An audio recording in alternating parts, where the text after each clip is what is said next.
Hi guys! Welcome to my vlog! Andito kami ngayon sa silingan. Ayan yung kasama ko, medyo lang bata. So may pupuntahan tayo guys. Then, tinawag ako ulit ng kasama ko kasi babalik daw ako. Kasi selfie daw kami. Sabi ko ayoko kasi nagbablog ako guys.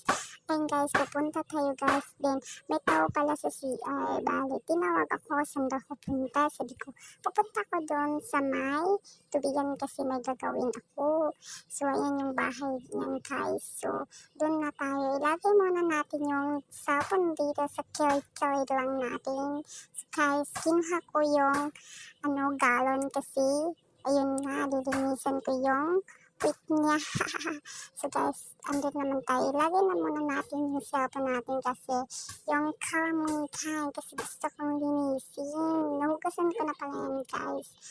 Ayan guys. So, guys, kung may pinuntahan ako guys, dyan muna natin ilagay yung mga plato na hinugasan ko kanina. Tinawag ako ng kasama ko na uwi daw ako